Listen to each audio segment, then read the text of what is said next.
नमस्कार दोस्तों, स्वागत है आपका शिव साधना तंत्र चैनल में। भगवान महाकाल का आशीर्वाद आप सब पर बना रहे, ऐसी मन में कामना है, प्रभु से प्रार्थना है। आज हम बात करेंगे कि होलिका पूजन के समय, होली वाले दिन, होलिका पूजन के समय और होलिका दहन के बाद या होलिका दहन के समय आप कौन कौन से उपाय करके अपने जीवन को अधिक सुखी और समृद्ध बना सकते हैं। क्योंकि शास्त्रों में होलिका के दिन और रात्रि का बड़ा महत्व बताया गया है। कहा गया है कि होलिका की रात्रि को आप जो भी कोई जप, पूजा पाठ या अनुष्ठान करते हैं उसका अनंत गुना फल आपको प्राप्त होता है। और दीपावली, नवरात्रि या महाशिवरात्रि के समान ही इस रात्रि का महत्व है।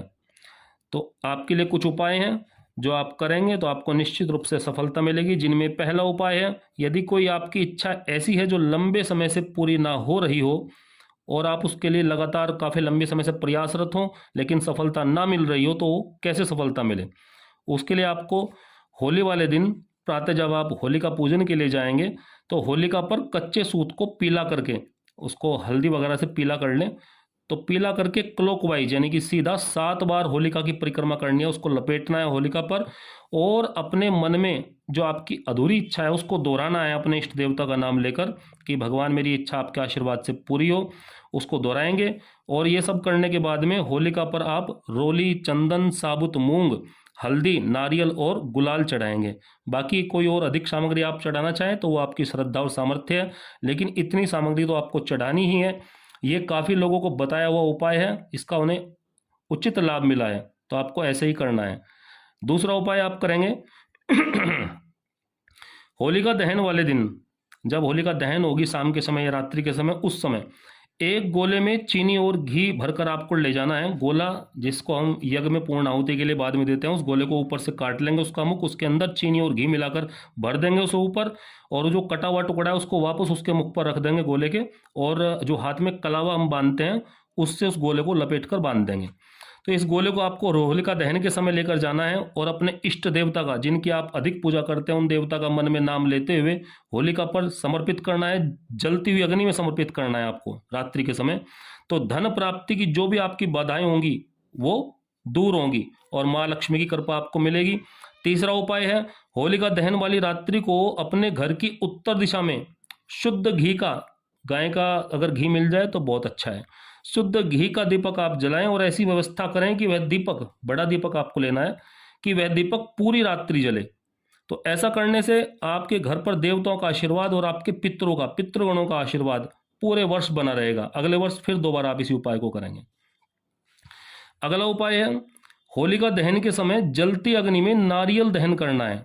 नारियल, पानी वाला नारियल आपको दहन करना है। तो नौकरी संबंधी बाधाएं आपकी दूर होंगी। जो मेरे नौकरी करने वाले भाई बंधु हैं, उनको नौकरी में कुछ अड़चने आ रही हो, नौकरी मिल ना रही हो, या जो भी नौकरी कर रहे हैं उसमें कुछ परेशानी चल रही हो, तो उसको दूर करने के लिए होलिका दहन के समय आपको नारियल होलिका की अग्नि को समर्पित करना है और मन में अपनी कामना दोहरानी है।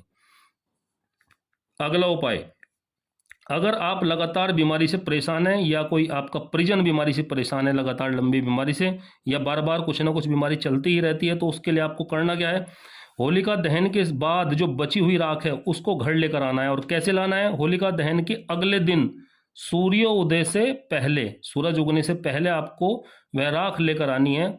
स्वच्छ पात्र में, स्वच्छ पात्र इत्यादि में आप लाएंगे उसको, और इस राख को घर पर लाकर जहां बीमार व्यक्ति वह सोता है उस स्थान पर, उसकी सैया इत्यादि पर थोड़ी थोड़ी आप छिड़क देंगे। और काले रुमाल में थोड़ी सी राख लेंगे, काले रुमाल के अंदर बांधकर उसके तकिए के नीचे रख देंगे। 7 दिन तक ये वहां रखी रहेगी। 8वें दिन उस राख को जल प्रवाहित कर देंगे, चलते हुए जल के अंदर बहा देंगे। फिर दोबारा राख रखेंगे, फिर उसके तकिए के नीचे, ऐसे ही 7 दिन तक फिर जल प्रवाह करेंगे। ऐसे ही आप 4 से 5 बार, यानी कि 1.5 से 2 महीने इस उपाय को लगातार करेंगे तो निश्चित रूप से बीमार व्यक्ति को लाभ होगा, कष्ट दूर होगा। अगला उपाय, होलिका दहन के अगले दिन जो राख बहुत आप लेकर आए हैं उससे ही संबंधित है। उसको कैसे यूज करना है, उसको लाल रुमाल में बांधकर और एक चांदी का सिक्का, चांदी का सिक्का और होलिका की राख लाल रुमाल में बांधकर रखनी है। कहाँ, जहां आप पैसा रखते हैं अपने घर में, उस स्थान पर उस रुमाल को रखना है। इससे आपको क्या फायदा मिलेगा, जो आपके व्यर्थ के खर्चे हैं, बेकार के जो आपके खर्चे हैं, जहां से आपको कोई रिटर्न नहीं मिलता, पैसा अस्पताल में खर्च रहा हो, कोर्ट कचहरी में खर्च हो रहा हो, तो ऐसे खर्चे आपके रुक जाएंगे और घर में माँ लक्ष्मी का आगमन लगातार बना रहेगा, धन की प्राप्ति होगी।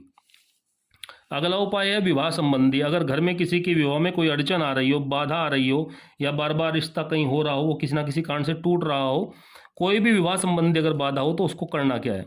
उसको होलिका की प्रातः सुबह ही, होलिका पूजन से पहले, होलिका पूजन जाने से पहले एक पान के पत्ते पर साबुत सुपारी और हल्दी की गांठ रखकर शिव मंदिर में जाना है और वहां शिवलिंग पर जाकर इस पान के पत्ते को चढ़ा देंगे, जिसके ऊपर साबुत सुपारी और एक हल्दी की गांठ होगी। इसको आप शिवलिंग पर चढ़ा देंगे। पहले जल चढ़ाएंगे, जल चढ़ाने के बाद में इस पत्ते को वहां शिवलिंग पर चढ़ाकर बिना पीठ घुमाए, यानी कि अपना मुख शिवलिंग की ओर रखना है आपको, और वापस मंदिर से निकलना है और फिर अपने घर आ जाना है, या होलिका पूजन करके आप घर वापस आ जाएं। तो ऐसा आप करेंगे तो आपकी विवाह संबंधी बाधा अवश्य दूर होगी। इसमें एक मेन बात और रह गई आपकी कि इस उपाय को होलिका दहन के अगले दिन दोबारा दोहराना है। सेम यही उपाय शिवलिंग वाला 2 दिन लगातार आपको करना है। अगला उपाय है व्यापार संबंधी। 21 गोमती चक्र होलिका की रात्रि में शिवलिंग पर चढ़ाने से जो मेरे व्यापार करने वाले दुकानदार हैं, दुकानदार भाई लोग हैं, उन सब की व्यापार में वृद्धि होगी और व्यापार में अगर कोई बाधा होगी तो वो दूर होगी। 21 गोमती चक्र होलिका की रात्रि शिवलिंग पर चढ़ाने से। अगला उपाय है यदि किसी ने आपका पैसा लिया हुआ है और वह पैसा वापस नहीं दे रहा है, तरह तरह के बहाने बना रहा है और उससे आपको लगातार परेशानी हो रही है धन वापस पाने में, तो आपको क्या करना है? होलिका दहन वाले दिन होलिका स्थल पर आप जाइए सुबह ही। होलिका पूजन के समय आपको ये उपाय करना है।